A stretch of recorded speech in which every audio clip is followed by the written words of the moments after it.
మహోన్నతుడైన జీవముగల దేవునికి ఘనతయు మహిమయు ప్రభావమును ఆరోపిస్తూ ఉన్నాం. చేరువచ్చిన ప్రియులైన వారికి అందరికీ, దేవుని దాసులకు, సువార్థికులకు, పెద్దలకు, పరిచారకులకు మన ప్రభువును రక్షకుడునైన క్రీస్తు యేసు వారి యొక్క నామంలో నా ప్రత్యేకమైన వందనాలు తెలియజేస్తూ ఉన్నాను.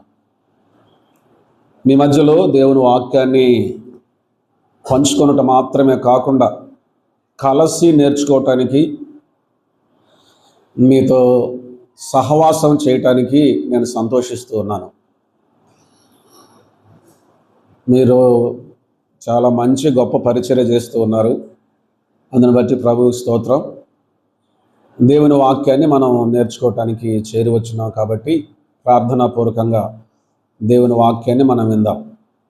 అలాగే ఈ ప్రయోజనకరమైన ప్రత్యేకమైన తరగతులను ఏర్పాటు చేసిన కొడవలూరు స్థానిక సంఘానికి, అలాగే దేవుని దాసులు సుధాకర్ అన్న గారికి ప్రత్యేకమైన ప్రేమ వందనాలు తెలియచేస్తున్నాం. మనం కలిసి దేవుని వాక్యాన్ని నేర్చుకుందాం.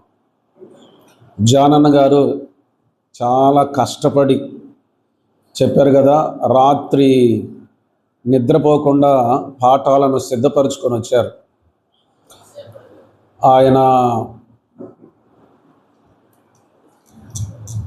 ఆయన నిద్రపోకుండా నిద్రమాని పాఠాలను సిద్ధపరచుకొని వస్తే మనం నిద్రపోతున్నామని విన్నాను. నాకైతే కనపడలేదు, కానీ అన్నకు కనపడ్డారు. నేను వెనక కూర్చొని ఉన్నాను కనుక నాకు ఆ విషయం తెలియదు, కనపడలేదు. కానీ అన్న చాలా ప్రాధాయపడతా ఉన్నాడు, వినండి వినండి వినండి అని. ఆయన నిద్రమ అనుకుంది, మనం నిద్రపోవటానికి కాదు, దేవుని వాక్యాన్ని విని మేలు పొందాలి. ప్రస్తుతం క్రైస్తవ లోకం చాలా గలిబిలిగా ఉంది. రకరకాలైన బోధలు, రకరకాలైన ఆకర్షణలు, ప్రత్యేకంగా చెప్పాలంటే దుర్బోధలు, స్వప్రయోజనం కోసం వాక్యములో లేనివి క్రొత్త వాటిని, ఏ కార్యక్రమాన్ని ప్రవేశపెడితే ప్రజలను ఆకర్షించుకోగలమా అని ఆలోచన చేసి క్రైస్తవ లోకాన్ని కాలుష్యంలోనికి తీసుకుని వెళుతున్న రోజుల్లో మనము ఉన్నాం. కనుక ఈ పరిస్థితుల్లో దేవుని వాక్య జ్ఞానం ఎంతైనా మనకు అవసరం. బెరయాలో ఉన్న దేవుని ప్రజలు లేక విశ్వాసులు ఎవరైతే ఉన్నారో, పౌలు గారు చెప్పిన సంగతులు ఆ విధంగా ఉన్నాయా లేవా అని లేఖనాలను పరిశోధించుచూ వచ్చారు. వాస్తవానికి పాత నిబంధన గ్రంథంలో ఒక ఆమెకు ఘనురాలైన స్త్రీ అని బిరుదు ఇవ్వబడింది, అంటే ఆ పేరు పెట్టబడింది. కారణం ఆమె ఆతిథ్యాన్ని బట్టి, ఎలీషాను చేర్చుకొని చేసిన ఆతిథ్యాన్ని బట్టి, చూపిన ప్రేమను బట్టి, పంచిన పరిచర్యను బట్టి ఆమె ఘనురాలుగా దేవుని యొక్క వాక్యంలో ప్రస్తావించబడింది. అలాగే దేవుని లేఖనాలను పరిశీలన చేసేవారు కూడా ఘనులు. ఆ ఘనులు అనే ప్రస్తావన ఎవరికి ఇవ్వబడింది, ఎవరి విషయంలో ప్రస్తావించబడిందంటే బెరయా సంఘస్థులు, బెరయా విశ్వాసులు. కారణం ఏంటి తెలిసిన? వాళ్ళు అనుదినం లేఖనాలను పరిశోధించుచు వచ్చారు. కనుక మన స్థానిక సంఘాల్లో సేవకులు, సువార్థికులు, బోధకులు, పరిచారకులు మాత్రమే కాదు, విశ్వాసులు సహితం ప్రస్తుత దినాల్లో లేఖనాలను పరిశీలన చేయవలసినటువంటి అవసరత ఉంది. ఈ హెచ్చరిక స్థానిక సంఘంలో ఉండే కాపరులు కూడా సంఘానికి చేయాలి. కారణం ఏంటో తెలిసిన? ఫేస్బుక్లో, యూట్యూబుల్లో, ఇన్స్టాగ్రామ్లో కూడా వస్తాయా, దాని సంగతి నాకు తెలియదు. ఇలాగూ పుంకాలుగా వస్తున్న ఆ కార్యక్రమాలని చూచి బహుశా మన స్థానిక సంఘాల్లో ఉండే విశ్వాసులు కూడా సత్యము నుండి తప్పిపోతారేమో అని భయమేస్తూ ఉంది. ఇంకొక ప్రమాదం వచ్చింది కోవిడ్ తర్వాత. ఈ జూమ్ ఉంది కాబట్టి సంఘాలు నిర్లక్ష్యం చేస్తున్నారు. చాలా ప్రమాదం సుమా. కనుక ఏవంటే అవి, ఎవరు చెప్పినవంటే వారు చెప్పినవి చూడకుండా సంఘాల్లో ఉండే విశ్వాసుల విషయంలో ఒకటి జాగ్రత్త తీసుకోవాలి. కాపరులకు 2 బాధ్యతలు అప్పగించబడ్డాయి. ప్రభు చిత్తమైన తర్వాత మనం ధ్యానం చేద్దాం, వరకు చెప్పి నేను ముందుకు వెళ్తాను. ఒకటి సంఘాన్ని పోషించటం, రెండైన సంఘాన్ని కాపు కాయటం. పోషించటం హితబోధ చేత పోషించాలి, ఆరోగ్యకరమైన బోధ చేత పోషించాలి. సత్యవాక్యాన్ని సరిగా విభజించి సంఘాన్ని ఆత్మీయంగా బలంగా ఒక మంచి ఆహారం చేత, బలమైన ప్రోటీన్స్ విటమిన్స్ అంటారే అటువంటి లేఖన వాక్యం చేత సంఘాన్ని బలపరచాలి. రెండవది కాపరి కాపుదల లేక కాయము, అంటే బయట నుండి దుర్బోధలు రాకుండా సంఘాన్ని కాయాలి. ఈ 2 బాధ్యతలు విశిష్టంగా ప్రత్యేకంగా దేవుని సేవకులపైన లేక కాపరులపైన, పెద్దలపైన ఉంది. పెద్దలంటే కాపరులే లేండి. కాయాలి, మేపాలి.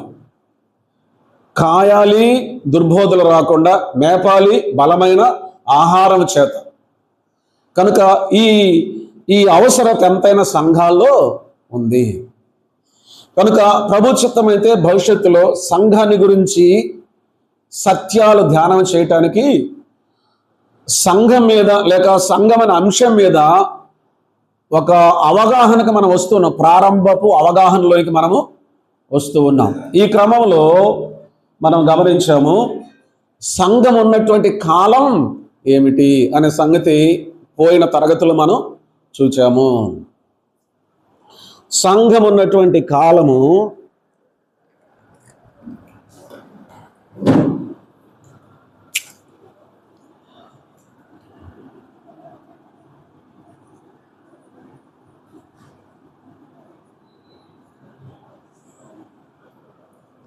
మొదటిగా 7 యుగములు మనం చూసాం. నా రాత పెద్దగా బాగుండదు, అర్థం కాకపోతే అడగండి. 7 యుగములలో సంఘము ధర్మశాస్త్ర యుగము,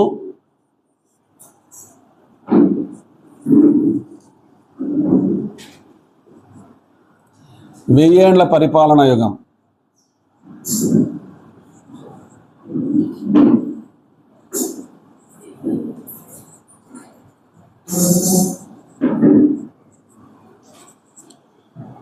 మధ్యలో సంఘము,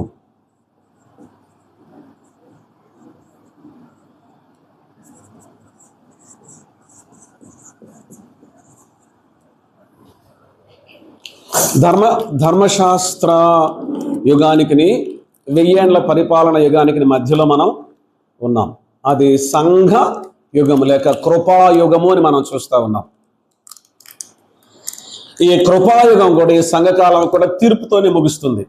7 యుగాలు తీర్పుతోనే ముగుస్తాయి, ఇది కూడా తీర్పుతోనే ముగుస్తుంది. ఏం తీర్పు? 7 ఏళ్ల శ్రమల కాలం. ప్రభు చిత్తమైతే జానన్న గారు తర్వాత చెప్తారులేండి. కనుక ఈ ధర్మశాస్త్ర యుగము, 1000 ఏళ్ల పరిపాలన యుగం మధ్యలో సంఘ యుగంలో మనం ఉన్నాం. మరొక విషయాన్ని కూడా మనం చూచాం. 69వ వారం,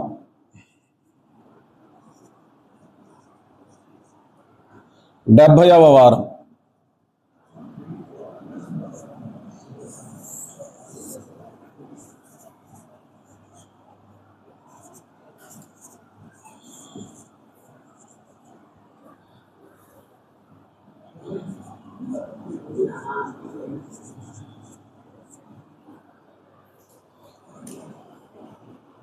అరవై 69 వారం, 70 వారాలు కదా, 69వ వారం 70వ వారము మధ్యలో మనం ఉన్నాం. 69 వారాలు అయిపోయాయి. 70వ వారం చివరి వారం ఇంకా ప్రారంభం కాలేదు. ఈ మధ్యలో పరోక్షంగా ప్రస్తావించబడింది. సంఘం అనే మాట లేదు, కానీ హితవత్సరం అనే మాట చేత మనకు ప్రత్యక్షమవుతుంది సంఘకాలం. హితవత్సరమును ఇంగ్లీష్ బైబిల్ ఏమన్నారంటే యాక్సెప్టబుల్ ఇయర్. యాక్సెప్టెన్స్, యాక్సెప్టింగ్ అంటే అర్థం ఏంటి తెలిసిన? స్వీకరించటం, అంగీకరించటం. కనుక 79 వారముల వత్సరాలు, 70వ వారము యొక్క వత్సరములు, ఈ రెంటి మధ్యలో ఉన్నది హితవత్సరము. అందుకే ప్రభు యేసుక్రీస్తు వారు యెషయా గ్రంథం 61వ అధ్యాయంలో ఉన్న లేఖనాన్ని చదువుతూ లూకా రాసిన సువార్త 4వ అధ్యాయంలో హితవత్సరమును ప్రకటించుటకును అని అన్నాడు. పైభాగంలో ఏమన్నాడు? బేదలకు సువార్త ప్రకటించుటకును. తర్వాత కొన్ని విషయాలు అక్కడ చెప్పాడు. ఏమన్నాడంటే హితవత్సరమును ప్రకటించుటకు అన్నాడు. యెషయా గ్రంథంలో హితవత్సరం అన్న వెంటనే ప్రతిదండన దినం అనింది. అది లూకా రాసిన సువార్తలో ప్రభు చదవలేదు, ఆపేశాడు అంతటితో. హితవత్సరముతో ఆపేశాడు. ఎందుకు తెలిసిన? ఆయన హితవత్సరమును ప్రకటించడానికి వచ్చాడు. హితవత్సర కాలం ఎప్పుడైతే అయిపోతుందో, సంఘం ఎప్పుడైతే ఎత్తబడుతూ ఉందో, అప్పుడు ప్రతిదండన దినం ప్రారంభమవుతుంది. కనుక హితవత్సరం అనే మాట మాత్రమే చదివాడు. కనుక ప్రతిదండన దినమని చాలు. ఇప్పుడు మన అందరం ఎక్కడున్నా తెలిసిన? హితవత్సరములో ఉన్నాము, సంఘకాలములో ఉన్నాము. ఎంతగా మనం ప్రభువును స్తుతించాలి. ప్రభు మనల్ని స్వీకరించాడు. ధర్మశాస్త్రం లేదు మన మీద. ధర్మశాస్త్రం అనుకోండి, మనలో ఎంతమంది నీతిమంతులం? ధర్మశాస్త్రం వల్ల ఎవరు నీతిమంతులుగా తీర్చబడరు. ఆ తదుపరి శ్రమల కాలంలో ఉన్నామనుకోండి, అదంతా భయంకరమైన దినాలు.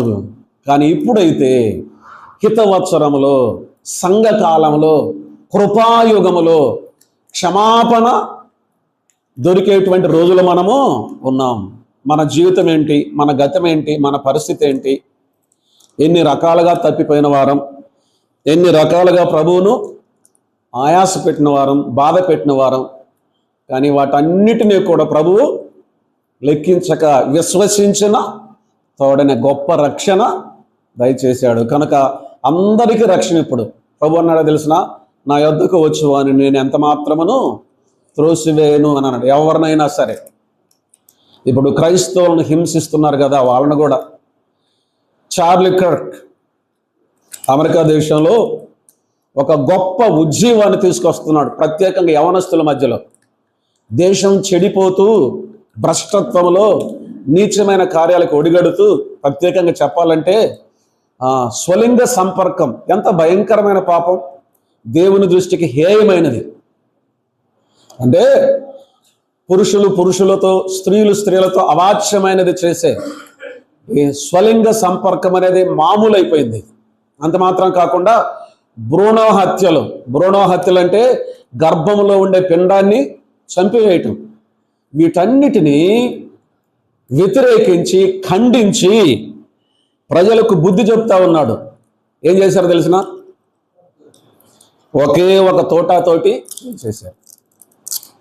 అది గమనించండి. నేను ఎందుకు మాట చెప్తున్నానంటే, యాక్సెప్టబుల్ ఇయర్ అంటే అతను కూడా ప్రభు నమ్ముకుంటే ప్రభు క్షమిస్తాడా, క్షమించడా? కాల్చాడు చూడండి, అతడు కూడా ప్రభు నమ్ముకొని రక్షణ పెడితే ప్రభు క్షమిస్తాడా, క్షమించడా? అదే ఈ యుగం యొక్క ప్రత్యేకత. అయితే గమనించండి, ఆయన మరణము ముగింపు కాదు. ఒక విషయం నేను చెప్పాలనుకుంటున్నాను. ఏమిటంటే, ఇంతవరకు యూకేలో అంటే ఐరోపా దేశాల్లో, ఆస్ట్రేలియాలో, అమెరికాలో కూడా చాలా చోట్ల ఏమయ్యాయో తెలిసిన? మందిరాలు మూతబడిపోయినాయి. కారణం ఏంటో తెలిసిన? దేవుని పట్ల ఆసక్తి తగ్గిపోయింది.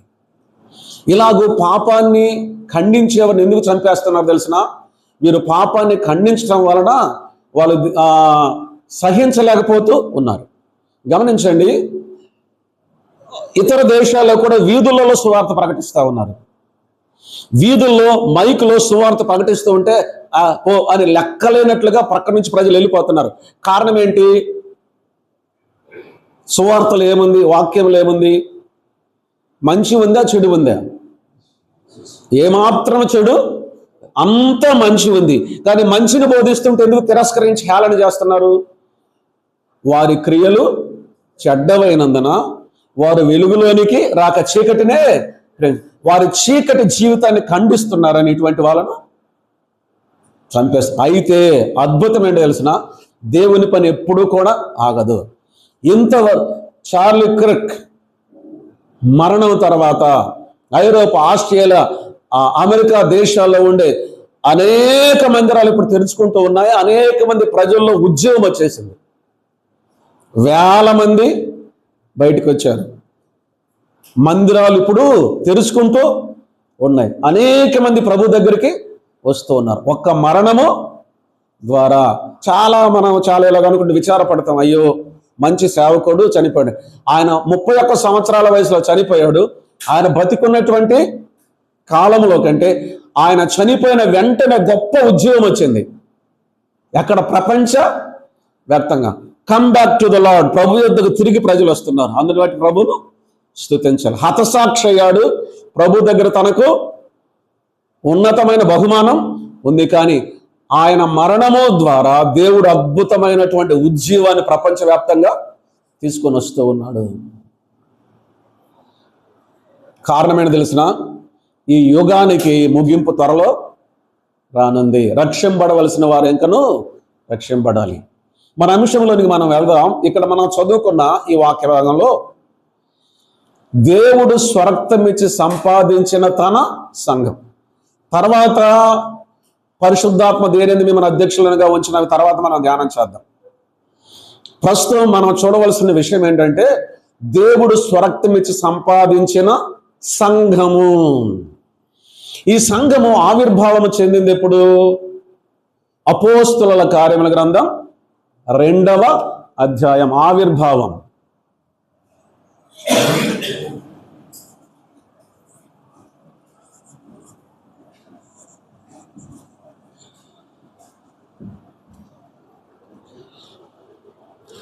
అపోస్తుల కార్యముల గ్రంథం 2వ అధ్యాయంలో ఆవిర్భావం చెందింది. ప్రధానంగా మనము సంఘానికి సంబంధించిన సైద్ధాంతిక పరమైన విషయాలు చూడబోతున్నాం. ముందు డాక్ట్రినల్, తర్వాత ప్రాక్టికల్లోకి మనం వెళ్తాం. ప్రాక్టికల్లోకి వెళ్ళడానికి కొద్దిగా సమయం పడుతుంది కనుక ఇప్పుడు మనం డాక్ట్రినల్, సైద్ధాంతిక పరమైన సంగతులు మనము చూడబోతూ ఉన్నాం.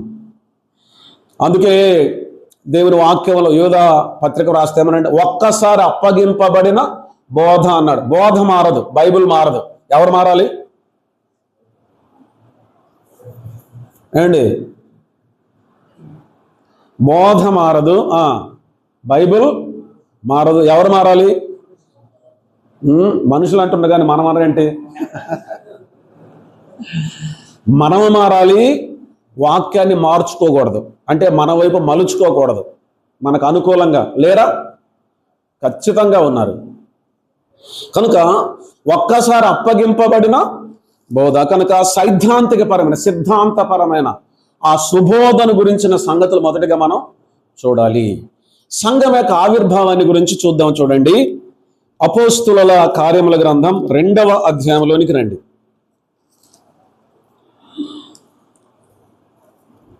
నలభై 41వ వచనాన్ని నేను చదువుతున్నాను.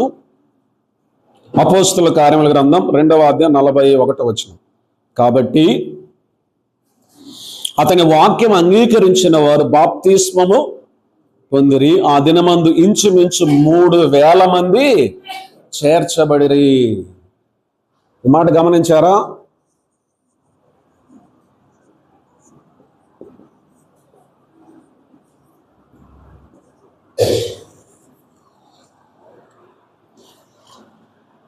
ఆ దినమందు ఇంచుమించు 3,000 మంది బాప్తిస్మము పొందిరి. బాప్తిస్మం పొందిరి.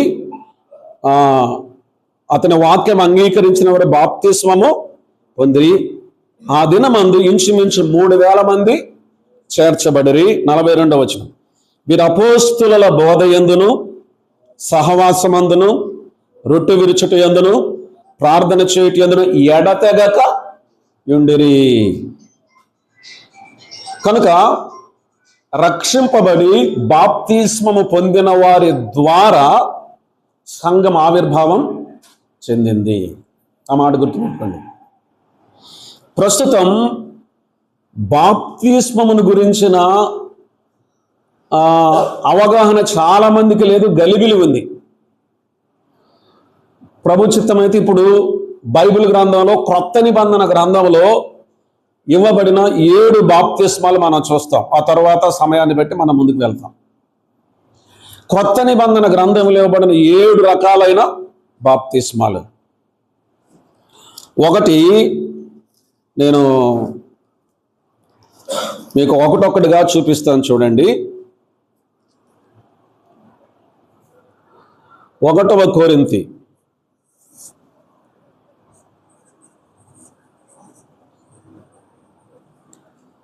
10వ అధ్యాయం 2వ వచనం గమనించండి. బాప్తిస్మము అనేటువంటి పదం ముందుగా చూద్దాం నిర్వచనాన్ని. బాప్తిస్మం అనే పదం గ్రీకు భాషలో బాప్టైజో అని అంటారు.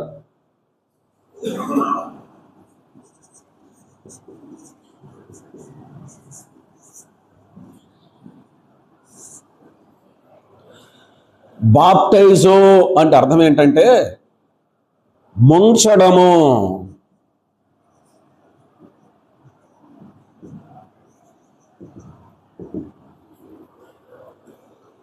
మేము చిన్నప్పుడు వినేవాళ్ళం, ఇప్పుడు పెద్దగా ఉపయోగించడం లేదు. కానీ బాప్తిసం తీసుకున్నావా అనే దానికి ఇంకో మాట అడిగేవారు, ముంచడం తీసుకున్నావా అని అడిగేవాళ్ళు. విన్నారు ఎప్పుడన్నా మీరు? అంటే ముంచడం అంటే అచ్చ తెలుగులో మాట అది. ఇది గ్రీకు పదం బాప్టైజో అనే పదంలో నుండి వచ్చింది. బాప్టైజో అంటే ముంచడము. ముంచడము అంటే ఏంటి అర్థం? పూర్తిగా మునిగిపోవడం. ఇలాగ మనం ఆలోచన చేయొచ్చు. ముంచడం అంటే పూర్తిగా మునిగిపోవడం. ఇంకా ఏ పార్ట్, ఏ అవయవం కూడా బయట లేదు, పూర్తిగా మునిగిపోవడం ముంచటము అంటే. అంటే బాప్తిస్మాని గురించి మనం ఆలోచన చేస్తున్నాం కాబట్టి ఇంకా ఇలా వేస్తే ఇంకొంచెం మీకు అర్థమవుద్ది.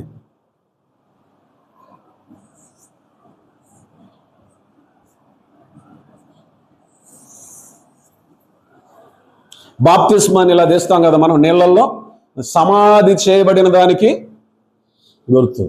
కనుక బాప్టైజ్ అనే పదము నుండి వచ్చిన బాప్తిస్మ అనేటువంటి పదం పూర్తిగా ముంచటం, ఇంకేమాత్రం ఖాళీ లేకుండా.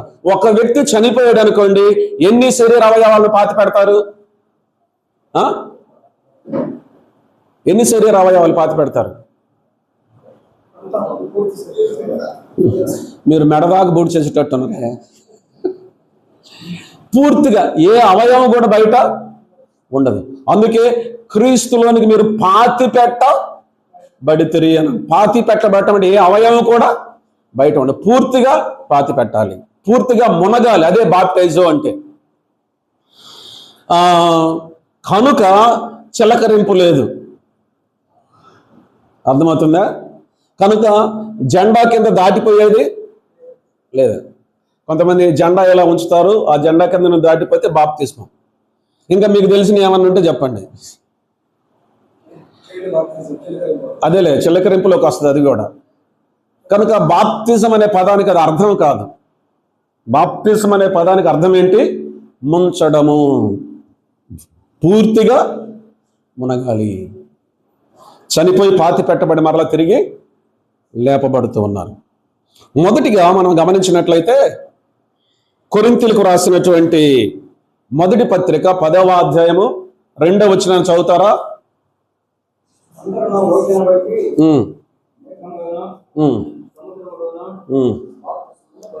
చాలండి.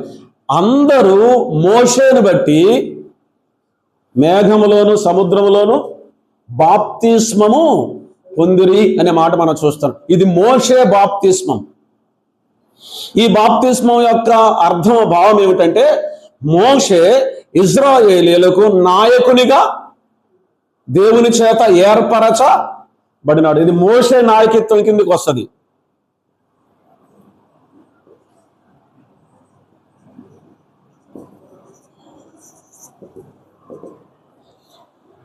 మోషేకు దేవుడు ఒక నాయకుణ్ణి అనుగ్రహించాడు. కనుక ఇశ్రాయేలీయులందరూ కూడా సంపూర్తిగా ఎవరి స్వాధీనంలో ఉన్నారు? మోషే యొక్క స్వాధీనంలో ఉన్నారు. ఎలా ఉన్నారు? ఎర్ర సముద్రంలో నుండి అవతలికి దాటి వెళ్ళినట్లుగా, మేఘం చేత కప్పబడినట్లుగా మోషే యొక్క నాయకత్వం క్రింద ఉన్న బాప్తిస్మము, మోషే నాయకత్వపు బాప్తిస్మము. అది కొరింథీ మొదటి పత్రిక 10వ అధ్యాయము 2వ వచనం. రెండవ విషయాన్ని చూద్దాం. చూడండి, లూకా వ్రాసిన సువార్త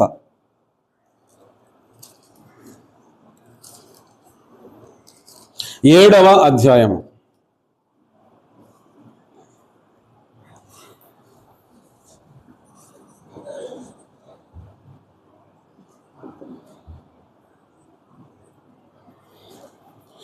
లూకా 7వ అధ్యాయము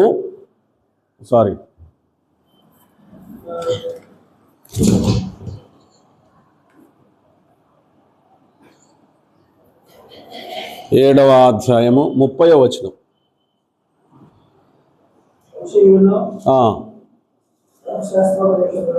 పరిసయ్యులు ధర్మశాస్త్రోపదేశకులను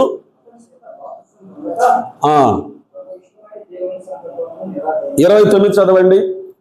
ఇలాగ మనం ఆలోచన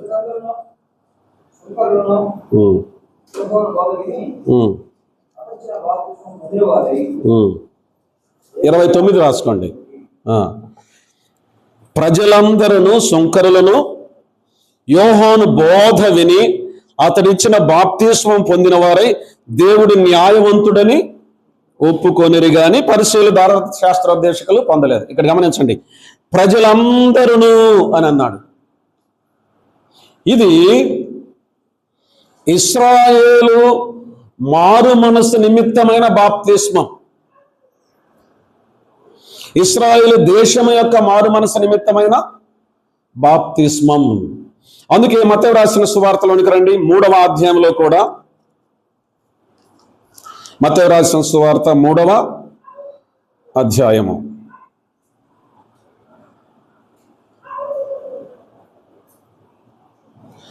7వ వచనం చదువుతున్నాను చూడండి.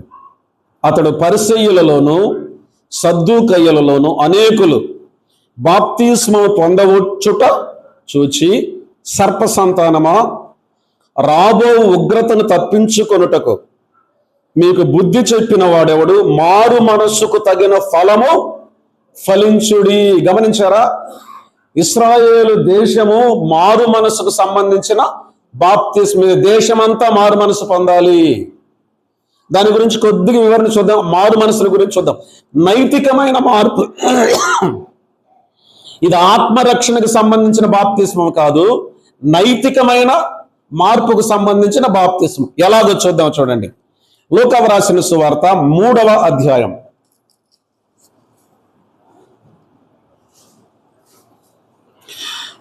12వ వచనం చదువుతున్నాను చూడండి. 10వ వచనం నుండి చదువుతున్నాను, మనకు అర్థమవుతుంది. లూకా 3:10 నుండి.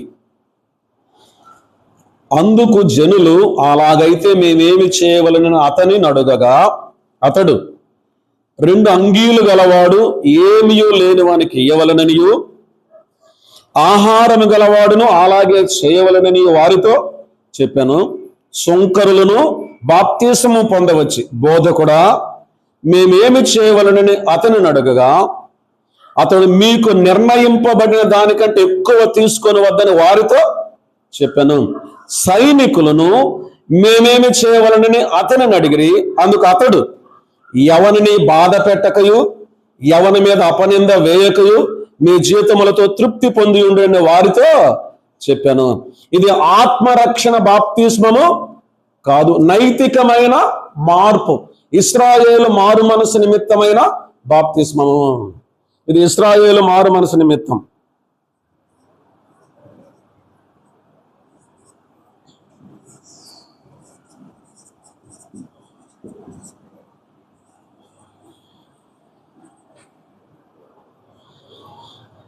ఇశ్రాయేలు మారు మనసు నిమిత్తమైన బాప్తిస్మం. మూడవదిగా మనం గమనిస్తే మత్తయి రాసిన సువార్త 3వ అధ్యాయంలోనికి రండి. మత్తయి రాసిన సువార్త 3వ అధ్యాయము 16వ వచనం.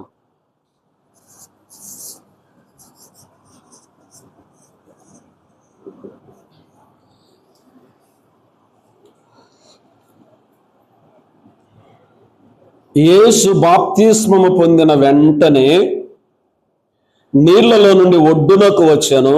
ఇదిగో ఆకాశము తెరవబడెను, దేవుని ఆత్మ పావురము వలె దిగి తన మీదకి వచ్చుట చూచెను. ఇక్కడ ప్రభువైన యేసుక్రీస్తు వారు బాప్తిస్మము పొందాడు. ఆయన యోర్దాను నదిలో బాప్తిస్మం పొంది ఒడ్డుకు వచ్చిన వెంటనే ఆకాశము తెరవబడింది. పరిశుద్ధాత్మ పావురములు ఆయన మీదకి దిగి వచ్చాడు. ఆకాశము తెరవబడి ఒక స్వరం వినిపించబడింది. ఏంటది? ఇదిగో ఈయనే నా ప్రియ కుమారుడు, ఈయన యందు నేను ఆనందించుచున్నాను. ప్రభువైన యేసుక్రీస్తు వారు తీసుకున్న ఈ యొక్క బాప్తిస్మము 2 విషయాలు తెలియచేస్తుంది. ఒకటి, ఇజ్రాయేలీలతో గుర్తింపు, ఈయన ఇజ్రాయేలీయుడనే గుర్తింపు. రెండవది, ఆయన శిలువ మరణ పునరుద్ధానానికి సూచన, ప్రీఫిగర్, అంటే ముందుగా చిత్రపటం. ఇశ్రాయేలుతో గుర్తింపు,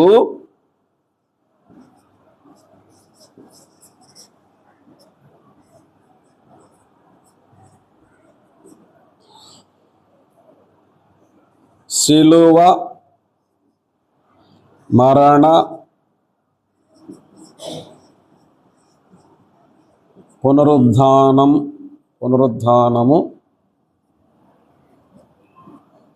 లేక పునరుద్ధాన చిత్రపటం.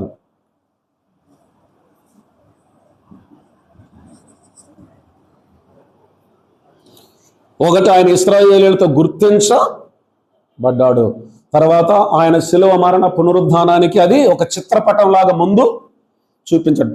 ప్రీఫిగర్ అని అంటారు, ముందుగా సాదృశ్య రూపకంగా చూపించబడింది. ఇక 4వది మనం చూద్దాం. చూడండి, మత్తయి రాసిన సువార్తలోనికి రండి. మత్తయి రాసిన సువార్త 20వ అధ్యాయము 23.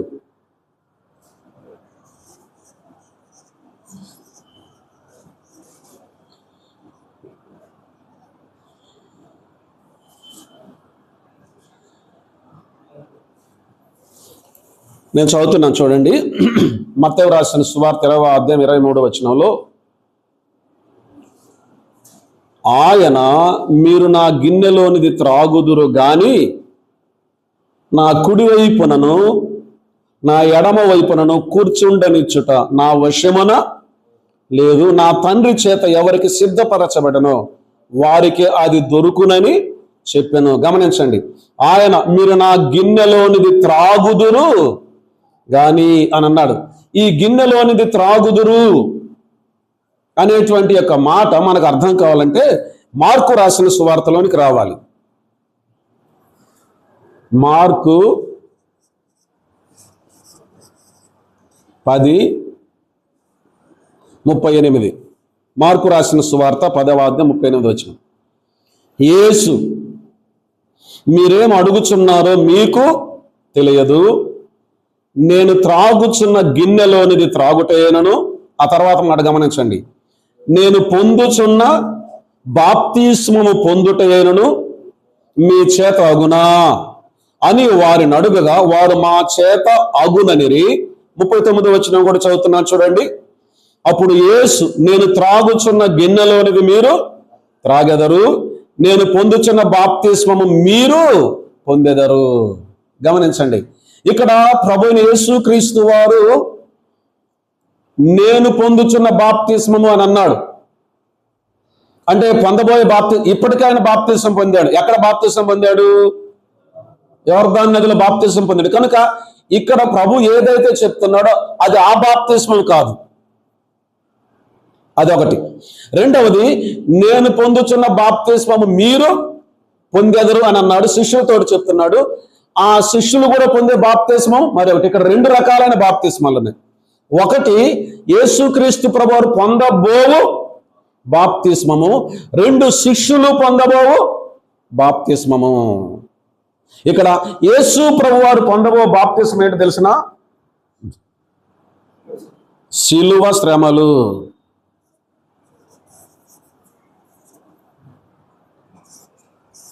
ఐదవది ఇదే వచనంలో శిష్యులు. ఒకటి, యేసుక్రీస్తు ప్రభువారు ఇలాగ మునిగిపోవటం, పూర్తిగా ఆవరింపబట్ట మనం చూసామా? అందుకే ఆయన గురించి చెప్పిన మాట ఏంటంటే, అరికాలు నుంచి నడినెత్తి వరకు స్వస్థత కొంచెమైనను లేదన్నట్టు. ఆయన దేహం అంతా ఏమాత్రం ఖాళీ లేకుండా శ్రమలతో మునిగిపోయింది. అది అర్థం కావటానికి చూద్దాం. చూడండి 42వ కీర్తన.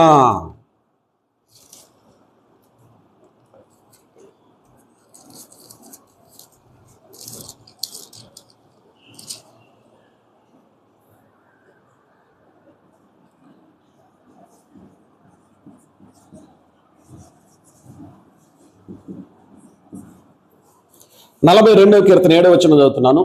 ఇది యేసుక్రీస్తు ప్రభువారికి మెస్సయా కీర్తన.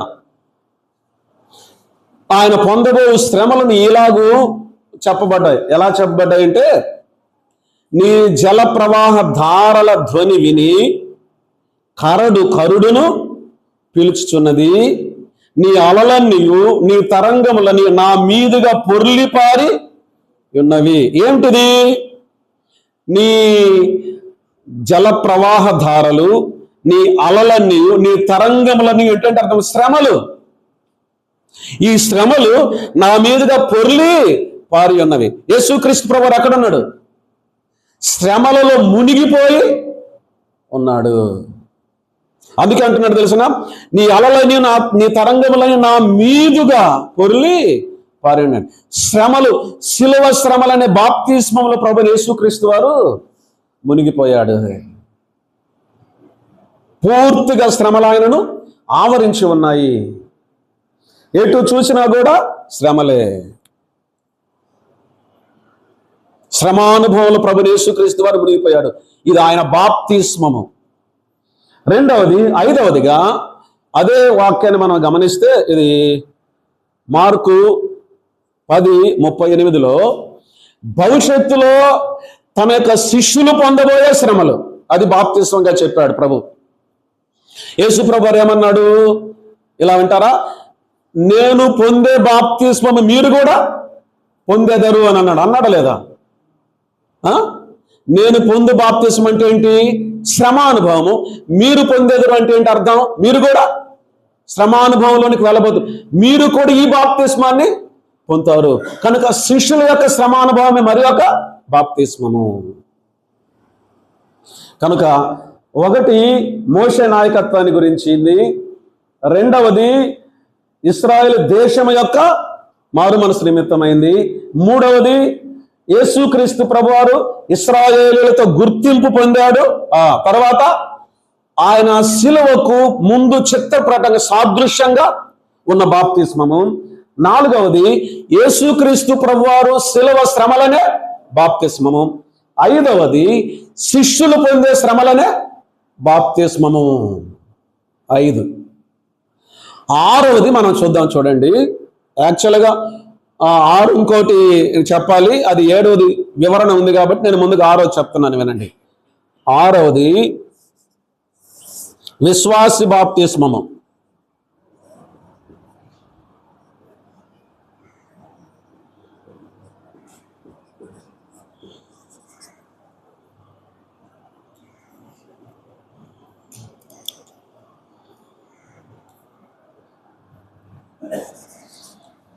రోమా 6:2, కొలస్సీ 2:12, అపోస్తల కార్యములు 8:30.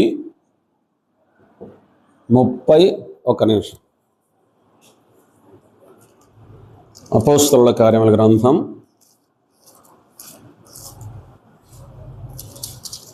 8వ అధ్యాయము 38.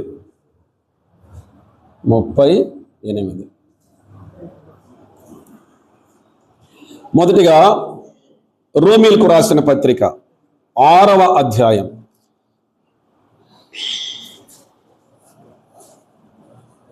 3వ వచనం, క్షమించండి 3, 2 కాదు 3.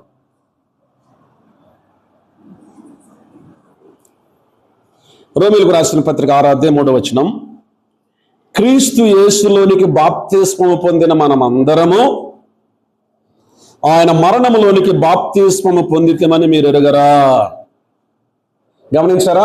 క్రీస్తు యేసు మరణములోనికి బాప్తిస్మము పొందాము. ఏం పొందాము?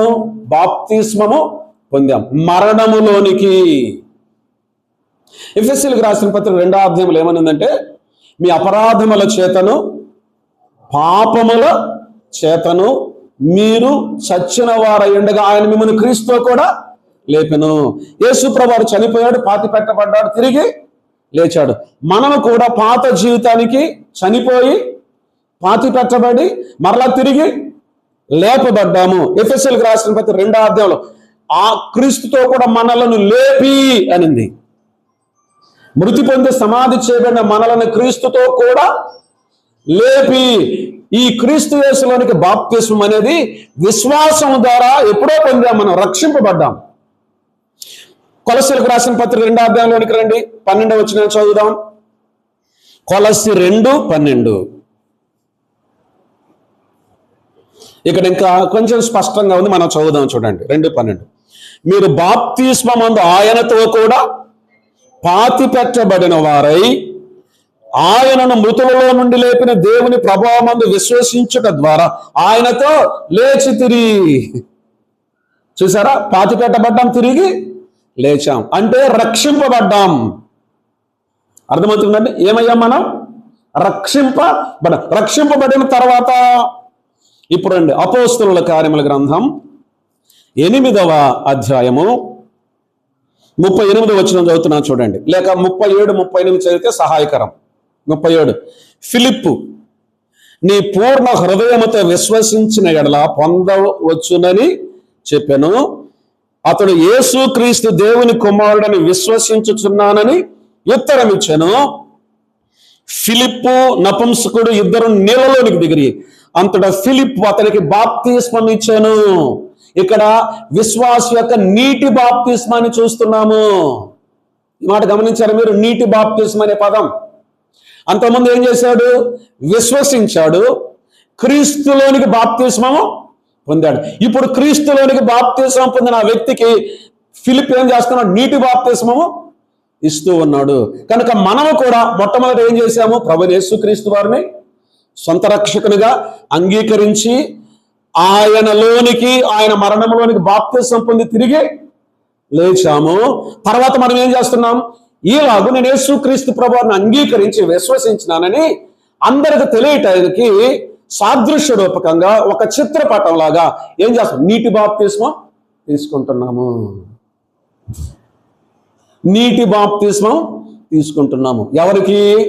మీరు సర్వలోకమునకు వెళ్ళి సర్వ సృష్టికి సువార్తను ప్రకటించి నమ్మి తర్వాత బాప్తిస్మం పొందిన వాడు రక్షింపబడు. బాప్తిస్మం ఎవరికి?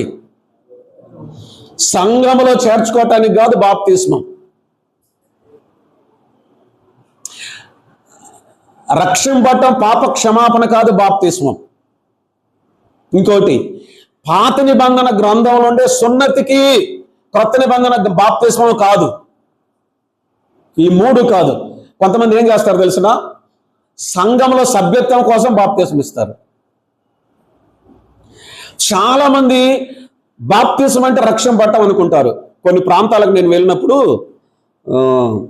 కొందరిని ఇలాగ అడిగాను, ప్రభు నమ్ముకున్నావు, రక్షింపబడ్డావు అంటే కొందరు ఏం చెప్పారంటే బాప్తిస్మం పొందలేదండి అన్నారు కొంతమంది. మరి కొంతమంది ఏమన్నారు తెలిసిన? బాప్తిస్మం కూడా తీసుకున్నానండి అని అన్నాడు. అడిగింది ఏంటి? రక్షింపబడ్డావని. వాళ్ళు చెప్పిన జవాబు ఏంటి?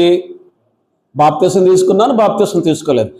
బాప్తిస్మం తీసుకొని బాప్తిస్మం తీసుకోకపోవటం అనేది రక్షణ పొందకపోవటం కాదు. రక్షింపబడిన వాడు నీటి బాప్తిస్మం తీసుకోవాలి. సభ్యత్వం కోసం కాదు, రక్షింపబడటం కోసం కాదు, సున్నతికి ఏమంటారు బదులు కాదు. ఒక వ్యక్తి క్రీస్తు యేసులోనికి బాప్తిజం పొందిన వ్యక్తి మాత్రమే ఏం తీసుకోవాలి? ఏ బాప్తిస్మం? నీటి బాప్తిస్మం. అది గుర్తుపెట్టుకోండి. కనుక ఇప్పుడు నపుంసకుడు ఏమన్నాడు? ఫిలిప్ అన్నాడు నపుంసకుడితోటి, విశ్వసించిన ఎడల నీవు బాప్తిసం పొందవచ్చు అనగానే విశ్వసించున్నాను అని అన్నాడు. అయితే నీవు బాప్తిసం. విశ్వసించిన వారికే బాప్తిసం, రక్షింపబడిన వారికే బాప్తిసం, నమ్మిన వారికే బాప్తిస్మం. కనుక ఇది విశ్వాసి బాప్తిస్మము. 6 అయిపోయాయి. చూసారా వీటన్నిటిని? ఇప్పుడు మరి ఒక అసలు విషయంలోనికి వెళ్ళబోతున్నాం. అందుకే ముందుగా ఇవన్నీ చెప్పడం జరిగింది. ఓకేనా? రైట్.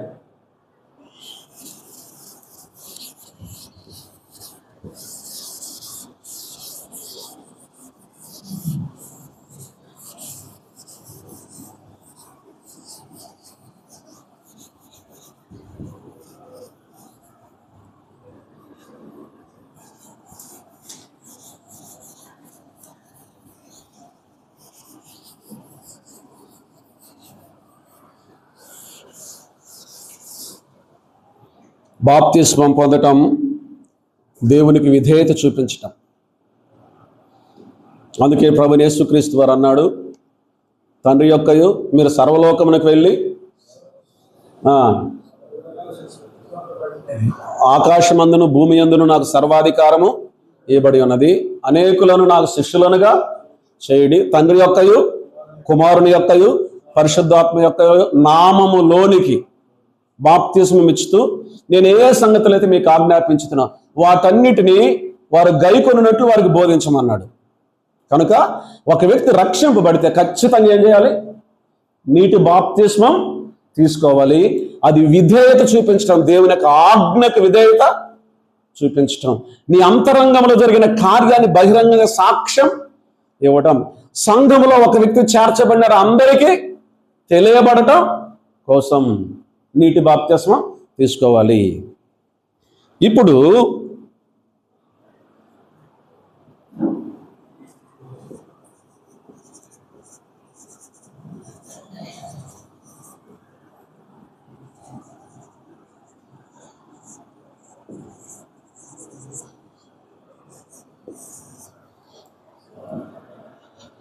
పరిశుద్ధాత్మ బాప్తిస్మము. ఈ విషయంలోనే చాలా మందికి ఏమని చెప్పండి గలిబిలింది. పరిశుద్ధాత్మ బాప్తిస్మం అంటే ఏమిటి? అయితే పరిశుద్ధాత్మ బాప్తిస్మంతో పాటు ఇంకోటి కూడా మనం అర్థం చేసుకోవాలి. అదేంటంటే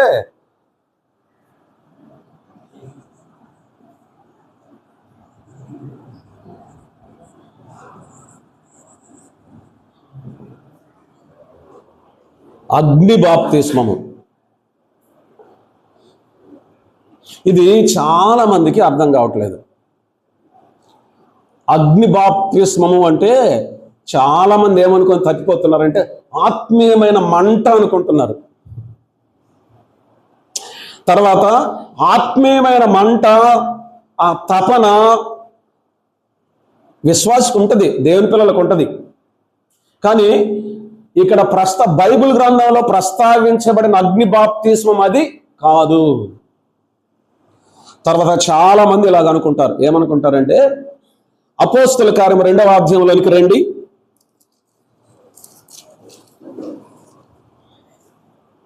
రెండవ వచనం నుండి చదువుతున్నాను చూడండి. అప్పుడు వేగముగా వీచు బలమైన గాలి వంటి ఒక ధ్వని ఆకాశము నుండి అకస్మాత్తుగా వారు కూడియుండిన ఇల్లంతయు నిండెను. మరియు అగ్ని జ్వాలల వంటి నాలుకలు విభాగింపబడినట్టుగా వారికి కనబడి వారిలో ఒక్కొక్కరి మీద వ్రాలగా అందరూ పరిశుద్ధాత్మతో నిండిన వారై ఆత్మ వారికి వాక్శక్తి అనుగ్రహించిన కొలది అన్య భాషలతో మాటలాడ సాగరు. అగ్ని జ్వాలల వంటి నాలుకలు విభాగింపబడినట్లుగా ఇది అగ్ని బాప్తిస్మం అనుకుంటున్నారు. కాదు, మొదటగా గుర్తుపెట్టుకోండి. ఇక్కడ అగ్ని జ్వాలలు అనలేదు, కానీ అగ్ని జ్వాలల వంటి. అగ్ని జ్వాలల వంటి అనేదానికి అగ్ని జ్వాలలకు తేడా ఉందా లేదా? ఏం తేడా కనపడలేదా మీకు? తేడా ఉందా లేదా? ఖచ్చితంగా ఉంది. అగ్ని జ్వాలల వేరు, అగ్ని జ్వాలల వంటి వేరు. ఇప్పుడు మనకు అర్థం కావాల్సిన విషయం ఏంటంటే అగ్ని బాప్తిసం అనగా ఏమిటి? 2 సందర్భాలు చదువుదాం చూడండి. మత్తయి రాసిన సువార్త 3వ అధ్యాయము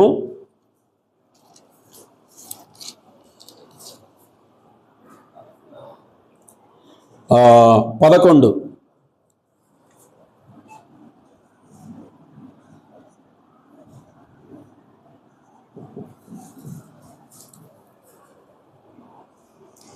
నేను చదువుతున్నాను చూడండి. మత్తయి 3:11. మారు మనస్సు నిమిత్తము నేను నీళ్లలో మీకు బాప్తిస్మం ఇచ్చుచున్నాను. అయితే నా వెనక వచ్చుచున్నవాడు నాకంటే శక్తిమంతుడు. ఆయన చెప్పులు మోయుటకైన నేను పాత్రుడను కాను. ఆయన పరిశుద్ధాత్మలోను అగ్నితోను మీకు బాప్తిస్మం ఇచ్చును. తర్వాత లూకా వ్రాసిన సువార్త, లూకా కూడా ఆ సంగతిని ఉటంకించి వ్రాశాడు. 3:16, లూకా 3:16.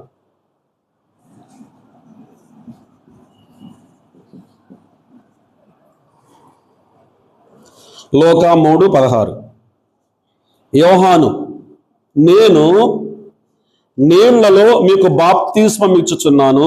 అయితే నాకంటే శక్తిమంతుడు ఒకడు వచ్చుచున్నాడు.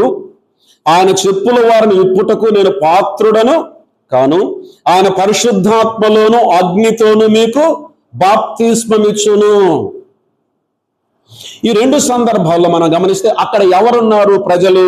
అది చాలా ముఖ్యం.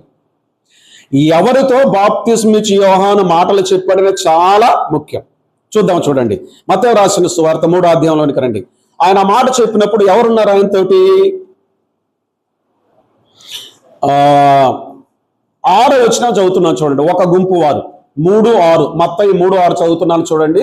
వీరు ఒక గుంపు వారు తమ పాపములు ఒప్పుకొనుచు యోర్దాను నదిలో అతని చేత బాప్తిస్మము పొందుచుండిరి.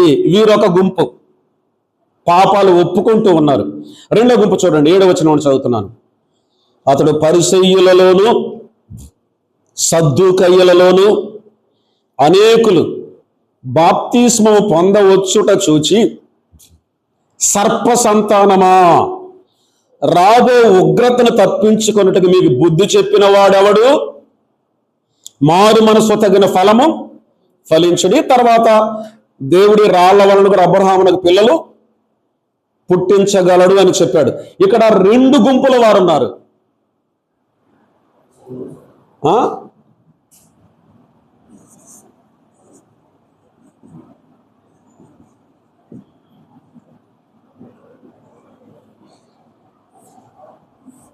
ఒక గుంపు ఎవరు చెప్పండి? పాపములు ఒప్పుకొనిన వారు.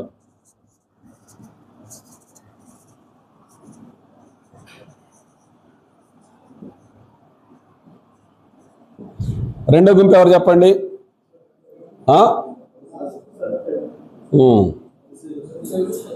పరిసయ్యులు,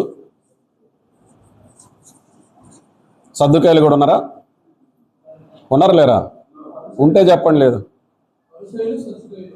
ఓకే.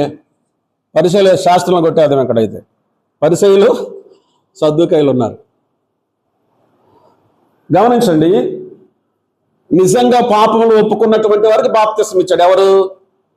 యోహాను. పరిసయ్యులను సద్దుకాయలను ఏం చేస్తున్నాడు? గద్దిస్తూ ఏమన్నాడు? సర్ప సంతానమా అని అన్నాడు. లూకా 3వ అధ్యాయంలో ఇదే సందర్భం. అక్కడ 2 గుంపుల వారు ఉన్నారు. ఇలాగ మనం చెప్పుకుందాం. ఒకరు మారు మనసు పొందినవారు, ఒకరు మారు మనసు లేని వారు. 2 రకాల గుంపులు ఉన్నప్పుడు ఏమని చెప్పాడు? నా వెనక వచ్చేవాడు నాకంటే శక్తిమంతుడు. ఆయన మీకు ఎలా ఇస్తాడంట? పరిశుద్ధాత్మలోను అగ్నితోను బాప్తిస్మం ఇచ్చును. ఆ మాట గుర్తుపెట్టుకోండి. ఇప్పుడు మరలా కొన్ని వచనాలు మనం చదవాలి. మార్కు రాసిన సువార్తలోనికి రండి. 1వ అధ్యాయం.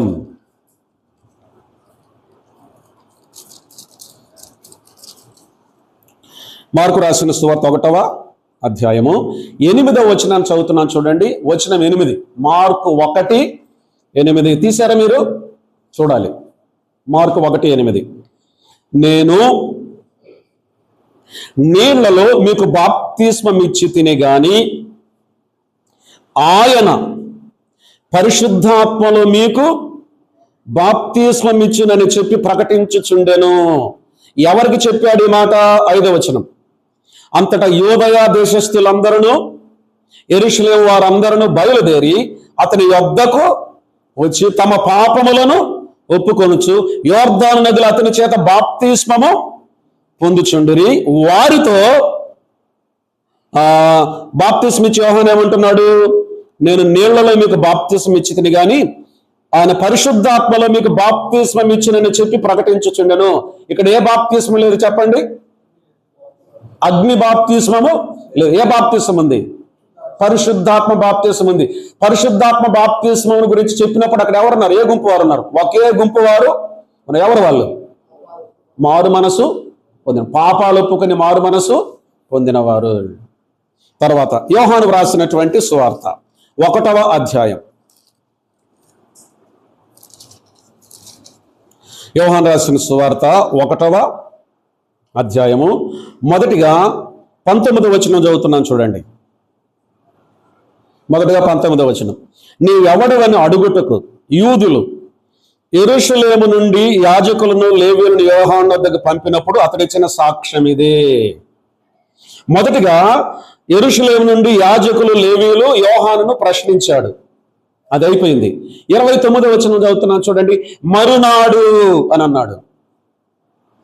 విన్నారు ఈ మాట? మరునాడు అంటే ఏంటి అర్థం? మరునాడు వారు ఎక్కడ లేరు. ఇప్పుడు ఎవరున్నారు? బాప్తిస్మ ఇచ్చే యోహాను శిష్యులు మాత్రమే ఉన్నారు. వారితో తర్వాత నిదానంగా చదువుకోండి. 33వ వచనం చదువుతున్నాను చూడండి. 33వ వచనం. నేను ఆయనను ఎరుగనైతిని గాని నీళ్లలో బాప్తిస్మం ఇచ్చుటకు నన్ను పంపినవాడు నీ యోన మీద ఆత్మ దిగి నిలుచుట చూతువో ఆయనే పరిశుద్ధాత్మలో బాప్తిస్మం ఇచ్చేవాడని నాతో చెప్పాను. గమనించారా? ఇక్కడ బాప్తిస్మ ఇచ్చే యోహాను శిష్యులు మాత్రమే ఉన్నారు. తర్వాత వారిలో కొందరు యేసు ప్రభు వారిని వెంబడించాడు. వీరిని గురించి ప్రస్తావించి సూచించి మాట్లాడేటప్పుడు కూడా పరిశుద్ధాత్మల బాప్తిస్మం అన్నాడు. ఏ బాప్తిస్మం లేదు? అగ్ని బాప్తిస్మం ఇక్కడ లేదు. తర్వాత అపోస్తుల కార్యముల గ్రంథం 1వ అధ్యాయం 5వ వచనం. అపోస్తుల కార్యముల గ్రంథం 1వ అధ్యాయం 5వ వచనం చదువుతున్నాను. యోహాను నీళ్లతో బాప్తిస్మం ఇచ్చాను గాని కొద్ది దినములలోగా మీరు పరిశుద్ధాత్మల బాప్తిస్మము పొందెదరనెను. యేసుక్రీస్తు ప్రభువు ఎవరితో చెప్తున్నాడు ఈ మాట? 120 మందితో చెప్తున్నాడు. ఏమంటున్నాడు? కొద్ది దినములలోగా మీరు ఏం బాప్తిస్మం అంటారు? పరిశుద్ధాత్మల బాప్తిస్మము పొందెదర. ఇక్కడ అగ్ని బాప్తిస్మం ఉందా? లేదు.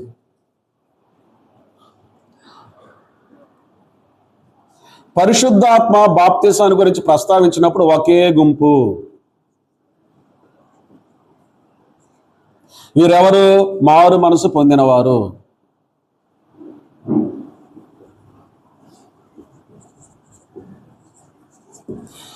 రెండు గుంపులు, పాపాలు ఒప్పుకున్నవారు, పరిసయ్యులు, సద్దుకులు. మారు మనసు లేని వారు ఉన్నప్పుడు రెండు ప్రస్తావించబడి, అగ్ని బాప్తిస్మ, పరిశుద్ధాత్మ బాప్తిస్మం ప్రస్తావించబడింది. అంటే ఇప్పటికి మీకు అర్థమైపోయి ఉండాలి, దాదాపుగా అర్థమైపోయి ఉండాలి. ఎందుకంటే ఎవరైతే మారు మనసు లేని వారు ఉన్నారో అప్పుడు వాళ్ళతో మాత్రమే అగ్ని బాప్తిస్మం అన్నాడు. మారు మనసు పొందిన వారు ఎవరైతే ఉన్నారో వారితో మాత్రమే పరిశుద్ధాత్మ బాప్తిస్మము అని అన్నాడు. కనుక విశ్వాసులకు, దేవుని పిల్లలకు అగ్ని బాప్తిస్మముతో సంబంధం లేదు. రక్షింపని వారికి, దేవుని ప్రజలకు అగ్ని బాప్తిస్మముతో సంబంధం లేదు. మార్కు సువార్తలో ప్రస్తావించినప్పుడు ఒకే గుంపు, యోహాను రాసిన సువార్తలో ప్రస్తావించినప్పుడు ఒకే గుంపు, అపోస్తుల కార్యం గ్రంథం 1వ అధ్యాయం 5వ వచనం ప్రభువైన యేసుక్రీస్తు వారు ప్రస్తావించినప్పుడు ఒకే గుంపు. వీరందరూ పరిశుద్ధాత్మ బాప్తిస్మాన్ని పొందేవారు. వీరు మారు మనసు పొందినవారు. మరి అగ్ని బాప్తిస్మాన్ని పొందేవారు ఎవరు? చాలా స్పష్టంగా వాక్యంలో ఉంది. చదువుదాం చూడండి. మత్తయి రాసిన సువార్త 1వ వచనాన్ని మాత్రమే చదువుదాం, సమయాభావాన్ని బట్టి ముందుకు వెళ్ళిపోదాం. మత్తయి రాసిన సువార్త 3వ అధ్యాయము 11, 12 వచనాలు చదువుతున్నాను చూడండి. 11వ వచనం, 12వ వచనం. మారు మనస్సు నిమిత్తము నేను నీళ్లలో మీకు బాప్తిస్మం ఇచ్చుచున్నాను. అయితే నా వెనక వచ్చుచున్నవాడు నాకంటే శక్తిమంతుడు. ఆయన చెప్పులు మోయుటికైన నేను పాత్రుడను కాను. చూడండి, ఆయన పరిశుద్ధాత్మలోను అగ్నితోని మీకు బాప్తిస్మం ఇచ్చును. పరిశుద్ధాత్మ, అగ్ని బాప్తిస్మం 12వ వచనంలో ఏంటో చెప్తున్నాడు, వివరణ ఇస్తున్నాడు చూడండి. ఆయన చేతిలో ఉన్నది. ఆయన తన కళ్ళమును బాగుగా శుభ్రము చేసి గోధుమలను కొట్టులో పోసి ఆరని అగ్నితో పొట్టును కాల్చివేయనని వారితో చెప్పాను. గమనించారా? పైన ఏమనింది? పరిశుద్ధాత్మ బాప్తిస్మము, అగ్ని బాప్తిస్మము. కింద ఏమనింది? గోధుమలు, పొట్టు. గోధుమలు పరిశుద్ధాత్మ బాప్తిస్మం పొందిన వారు, రక్షింపబడిన వారు. పొట్టు రక్షింపబడని వారు, మారు మనసు లేని వారు. అగ్ని బాప్తిస్మం. అగ్ని బాప్తిస్మం అనగా నరకం. అగ్ని గంధకములతో మండే గుండం. అగ్ని బాప్తిస్మం అంటే నరకానికి వెళ్ళేవారు. ఎప్పుడో తెలిసిన, ఇది భవిష్యత్తులో జరుగుతుంది. అగ్ని బాప్తిస్మం ఇప్పుడు ధవళ సింహాసనపు తీర్పు తరువాత నిత్య నరకాగ్ని గుండంలోనికి వెళ్ళిపోతారు. కనుక అగ్ని బాప్తిస్మం ఏదైతే ఉందో అది దేవుని పిల్లలకు, విశ్వాసులకు చెందినది కాదు. అది అవిశ్వాసులకు, నరకానికి వెళ్ళేవారికి. అందుకే పరలోకానికి, నరకానికి వెళ్ళే వాళ్ళు ఇద్దరు ఉన్నప్పుడు పరిశుద్ధాత్మ బాప్తిస్మం, అగ్ని బాప్తిస్మం అన్నారు. పరలోకానికి వెళ్ళేవారు మాత్రమే ఉన్నప్పుడు పరిశుద్ధాత్మ బాప్తిస్మం అన్నాడు. ఈ కీలకమైన విషయాన్ని మనము గుర్తుపెట్టుకోవాలి. కనుక ఒకటి మనకు స్పష్టం కావాలి, అగ్ని బాప్తిస్మము నరకం, అగ్ని గుండం.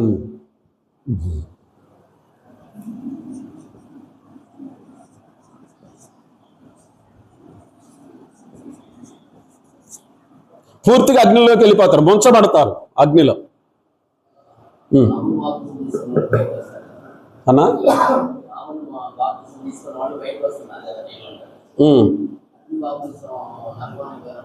ఇంకా రారు, అగ్నిలోనే ఉంటారు అంతే, బయటకు వచ్చేది లేదు.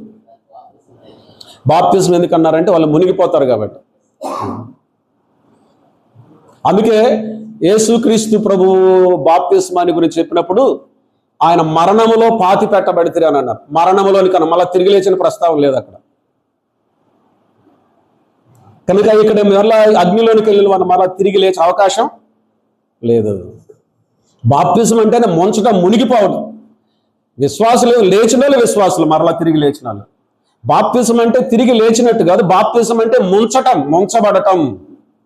బాప్టైజో, ముంచబడటం అంతే. ఇంకా మనం విశ్వాసులముగా తిరిగి లేపబడ్డాం, ఆయనతో కూడా లేపి. కనుక అగ్ని బాప్తిజం అంటే నరకం, అగ్నిగుండానికి వెళ్ళే వాళ్ళు మళ్ళీ బయటకు వచ్చే అవకాశం లేదు. బాప్టైజో అంటే అర్థం ఏంటి? మరి తిరిగి లేవటం అని ఉందా? ఆ మాటకు అర్థం లేదు. బాప్టైజ్ అంటే మునిగి తిరిగి లేవడం అని కాదు అర్థం. బాప్టైజ్ అంటే ముంచడము అని అర్థం అంతే. యేసు ప్రభు నమ్ముకున్న మనల్ని ప్రభు ఏం చేశాడు? తిరిగి మరణించిన మనల్ని తిరిగి లేపాడు. కనుక అగ్ని బాప్తిజం ఏదైతే ఉందో అది విశ్వాసులకు సంబంధం లేదు, రక్షింపబడిన వారికి సంబంధం లేదు, పరలోకానికి వెళ్ళే వాళ్ళకి సంబంధం లేదు. అది కేవలం అవిశ్వాసులకు మాత్రమే. ఇక్కడే స్పష్టంగా చెప్పాడు, రెండు చెప్పాడు. గోధుమలు, తర్వాత పొట్టు. గోధుమలు దేనికి? కొట్టులోనికి, పొట్టు అగ్నికి. పైన ఏం చెప్పాడు? పరిశుద్ధాత్మ బాప్తిస్మం, అగ్ని బాప్తిస్మం. పరిశుద్ధాత్మ బాప్తిస్మం కొట్టు, అగ్ని బాప్తిస్మం పొట్టు. కిందనే వివరణ యేసుక్రీస్తు ప్రభువారు స్పష్టంగా ఇచ్చాడు. అంతవరకు మనకు అర్థం కావాలి. అయితే పరిశుద్ధాత్మ బాప్తిస్మం అనగా ఏమిటి? అది కూడా చాలా ముఖ్యమైన విషయం. అది మనకు అర్థం కావాలి.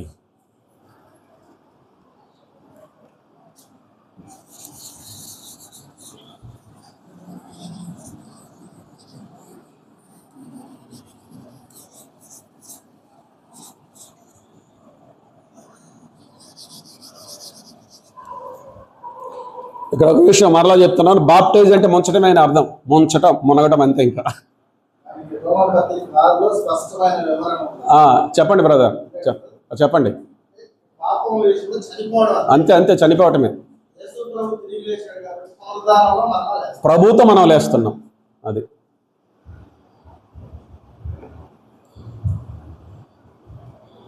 ఆయన మరణంలో పాతి పెట్టబడింది, బాప్తీసం పొందిన బట్టి పాతి పెట్టబడతాం.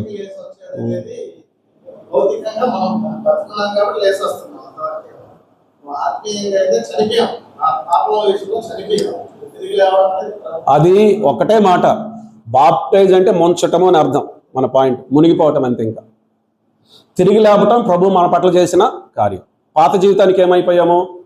చచ్చిపోయాము, పాతి పెట్టబడ్డాం, ముంచబడ్డాం, అంతే. లేవడం అనేది ప్రభు చేసి ఆయనతో కూడా లేపి అనే మాట మనం చూస్తాం. పరిశుద్ధాత్మ బాప్తిస్మము చూడండి, అపోస్తుల కార్యముల గ్రంథం 1వ అధ్యాయము 5వ వచనం చదువుతున్నాను చూడండి.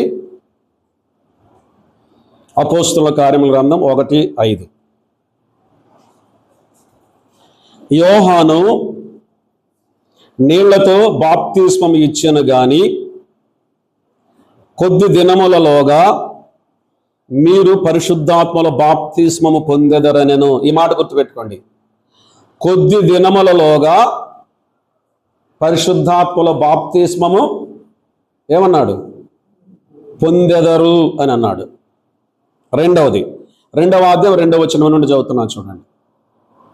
అప్పుడు వేగముగా వీచు బలమైన గాలి వంటి ఒక ధ్వని ఆకాశము నుండి అకస్మాత్తుగా వారు కూర్చుండి ఉన్న ఇల్లంతయు నిండెను.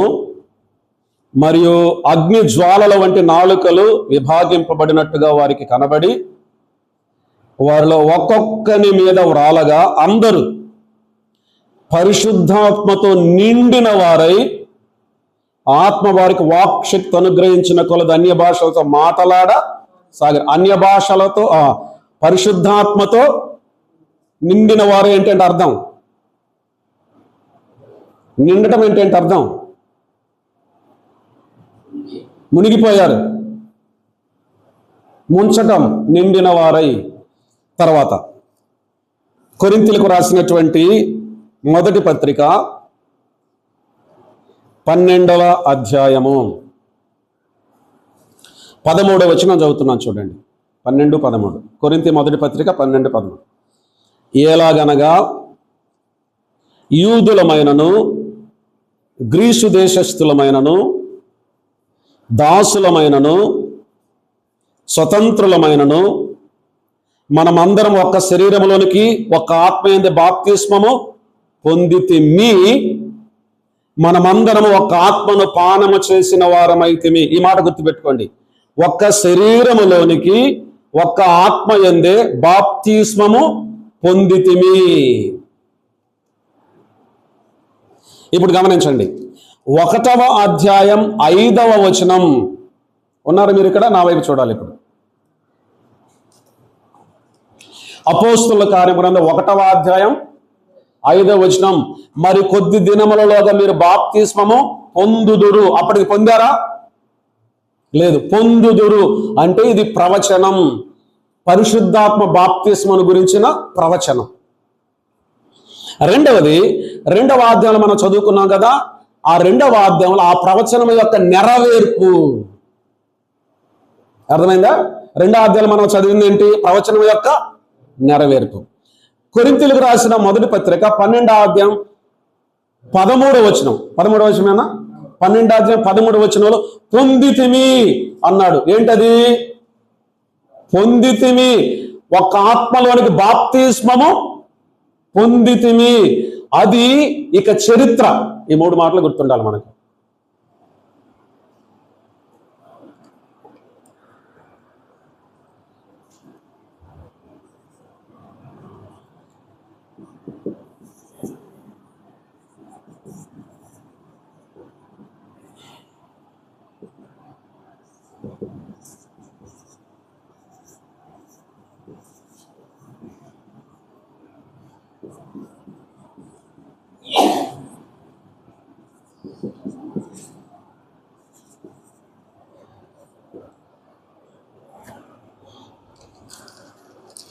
1వ అధ్యాయం 5వ వచనం ప్రవచనం, అంటే భవిష్యత్తులో జరగాలి, అప్పటికింకా జరగలేదు.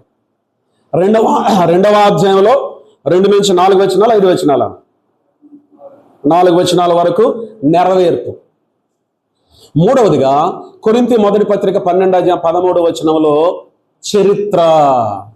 ఇప్పుడు గమనించండి, 1 ప్రొఫెటికల్, ఇంగ్లీష్లో చెప్తున్నాను, అర్థమయ్యేలా అర్థం చేసుకోండి. 1:5 ప్రొఫెటికల్ అంటే ప్రవచనాత్మకం. 2 నుంచి 4 వరకు లిటరల్ అంటే అక్షరార్థంగా జరిగింది, జరగటం. మూడవది కొరింథీ మొదటి పత్రిక 12:13లో హిస్టారికల్. Prophetical, literal, historical. ప్రవచనము, నెరవేర్పు, చరిత్ర. ఇప్పుడు జాగ్రత్తగా వినండి. సార్వత్రిక సంఘం అనగా ఏంటి చెప్పగలరా? సంఘం అనగా ఏంటి?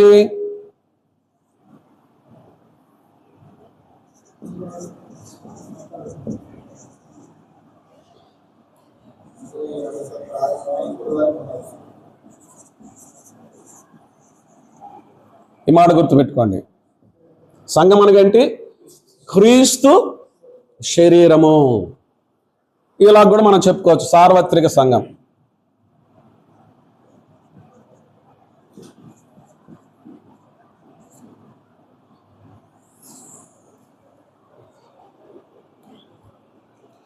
సార్వత్రిక సంఘం, క్రీస్తు శరీరం, ఒకే ఒక సంఘము. సార్వత్రిక సంఘం, ఒకే ఒక శరీరం. ఎవరి శరీరము? క్రీస్తు శరీరము, సంఘం. ఇప్పుడు వినండి, మనము యేసు ప్రభువుని అంగీకరించి రక్షింపడ్డాం. నీటి బాప్తిస్మం అనుకుందాం. నీటి బాప్తిస్మం ఎన్నిసార్లు మనం పొందుతాం? బాప్తిస్మం ఎన్నిసార్లు? ఒకే ఒక్కసారి. క్రీస్తు శరీరమైనటువంటి సార్వత్రిక సంఘానికి కూడా ఒకే ఒకసారి పరిశుద్ధాత్మ బాప్తిస్మం అయిపోయింది.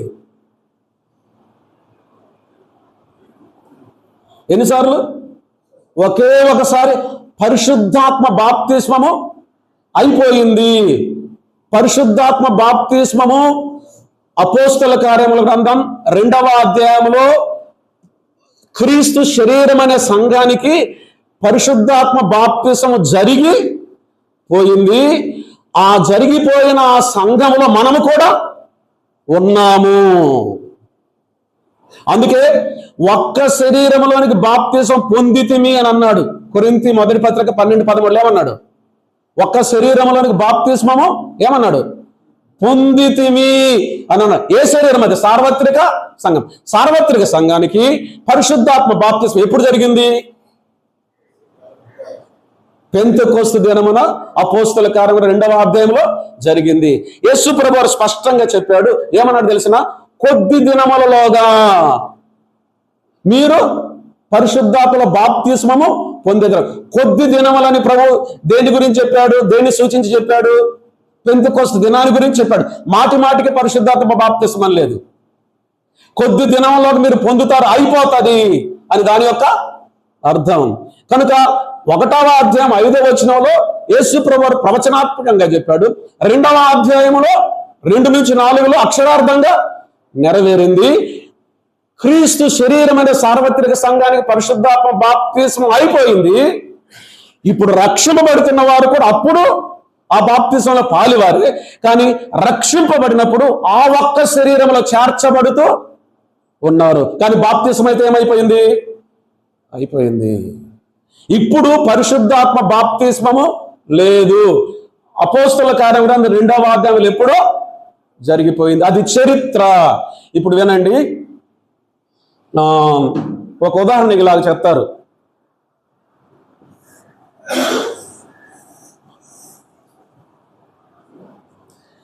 ఇది ఒక గది. ఈ గదిలో ఏసీ ఉంది. ఆ గదిలో ఏసీ ఉంది, చల్లగా ఉంది. ఆ గదిలో ఇప్పటికే కొంతమంది ఉన్నారు.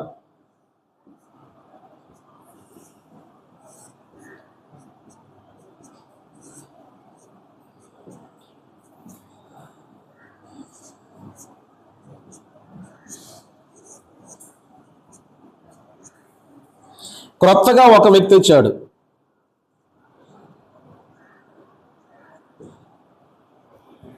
క్రొత్తగా వ్యక్తి ఆ గదిలోనికి వచ్చాడు. ఆ గదిలో ఇప్పటికే ఏముంది?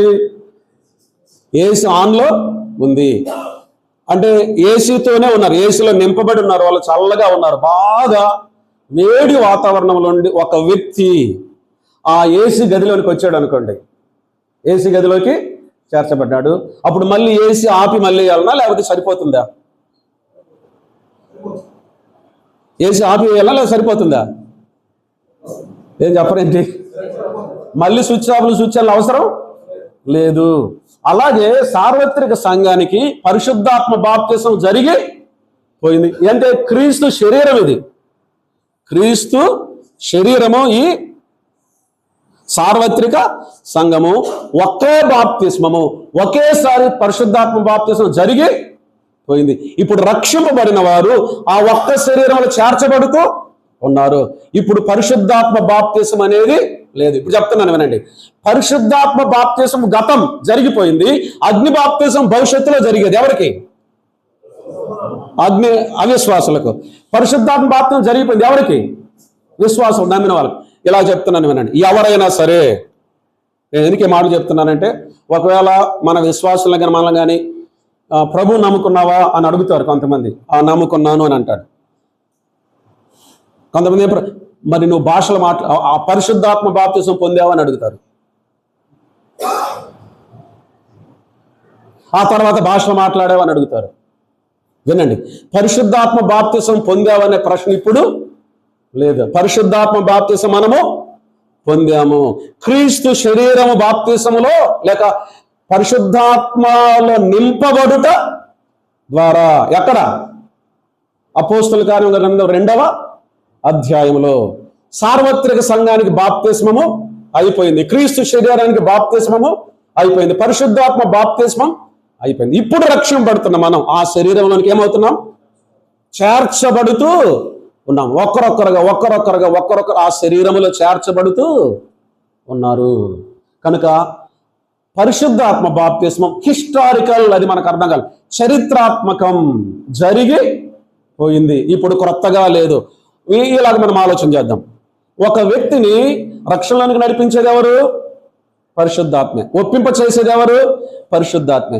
నీతిని గూర్చి, పాపమును గూర్చి, నీతిని గూర్చి, తీర్పును గురించి ఒప్పింప చేసేది ఎవరు? పరిశుద్ధాత్మే. ప్రభువును ఒప్పుకొని చేసేది ఎవరు? పరిశుద్ధాత్మ. పరిశుద్ధాత్మ ఒక వ్యక్తిలో కార్యం జరుగుట ద్వారా రక్షింపబడతాడు. రక్షింపబడిన వ్యక్తి ఎక్కడ చేర్చబడతాడు?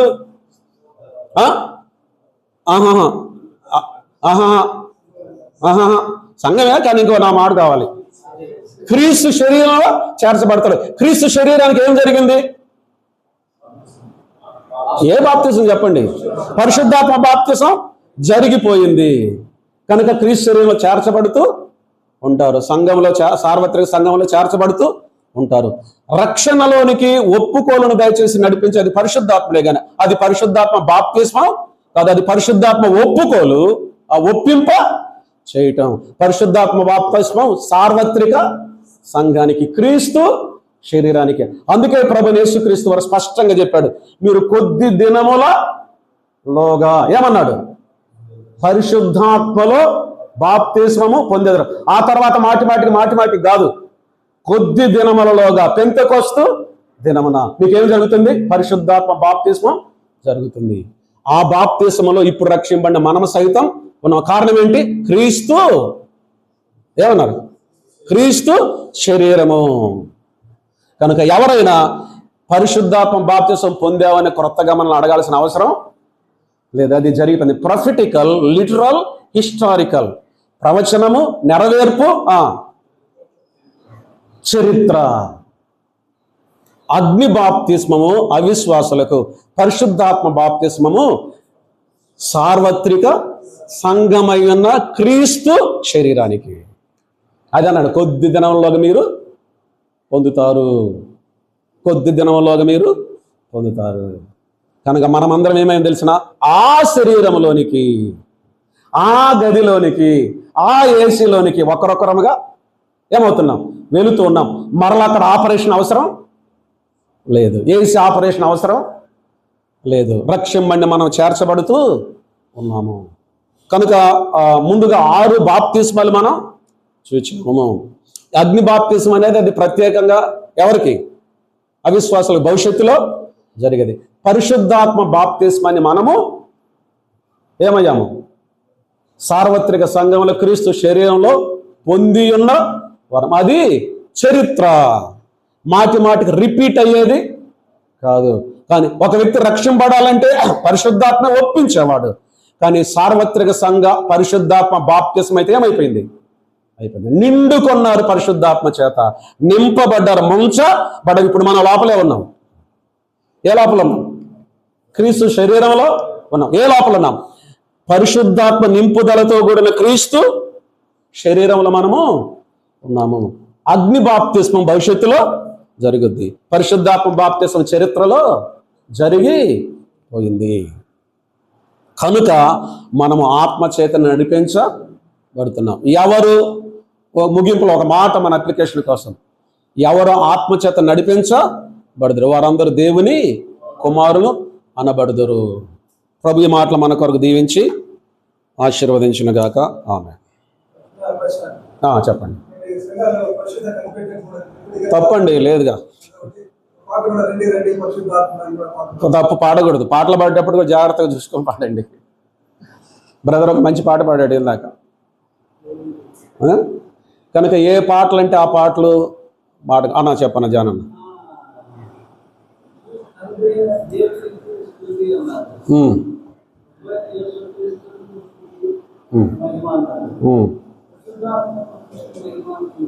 నడిపించేది పరిశుద్ధాత్ముడే. క్రీస్తు అధికారం కింద, శిరసత్వం అంటే ఏంటి? క్రీస్తు అధికారం శిరసత్వము క్రింద పరిశుద్ధాత్మ యొక్క నడిపింపులో దేవుని మనం మహింపరుస్తూ ఉన్నాం. క్రీస్తు అధికారం, పరిశుద్ధాత్మ నడిపింపు, దేవునికి మహిమ అన్నప్పుడు త్రియేక దేవుడు.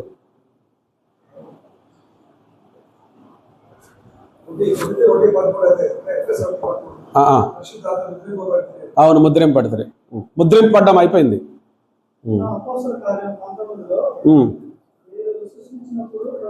అది ఇంకొక అంశము. అపోస్తల కార్యం 19 కాదు, 10వ అధ్యాయంలో కూడా ఉంది.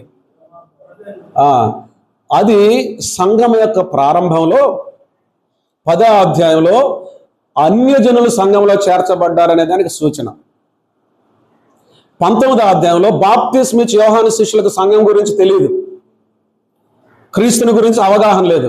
కనుక వారు కూడా బాప్తిస్మిచ్చి యోహానుల రక్షణ లేదు, క్రీస్తులో సంఘంలో చేర్చబడ్డారని గుర్తంతే. ఇంకా ఆ తర్వాత ఎక్కడ చూడం మనం, ఇంకెక్కడైనా చూస్తాం. తర్వాత అన్యజనుల సందర్భం, బాప్తిస్మిచ్చి యోహాను శిష్యుల సందర్భం తప్ప ఇంకెక్కడైనా చూస్తామా?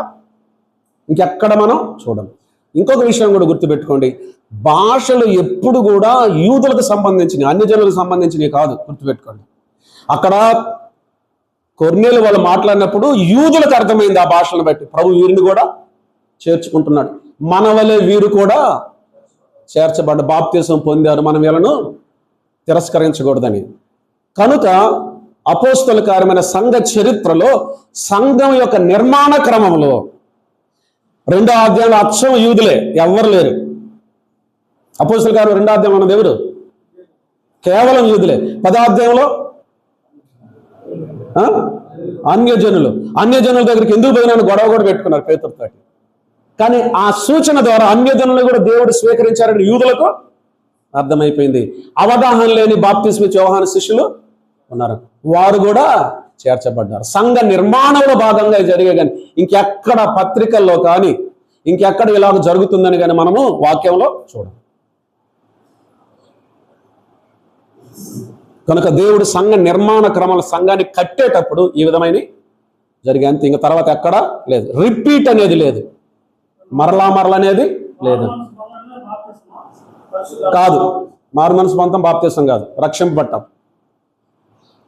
నువ్వు ఎప్పుడైతే మారు మనసు పొంది రక్షింపబడతావో అప్పుడు క్రీస్తు శరీరంలో నువ్వు చేర్చబడతావు. క్రీస్తు శరీరాన్ని పరిశుద్ధాత్మ బాప్తిసం అయిపోయింది.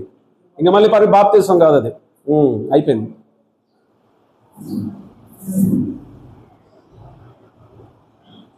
ఓకే.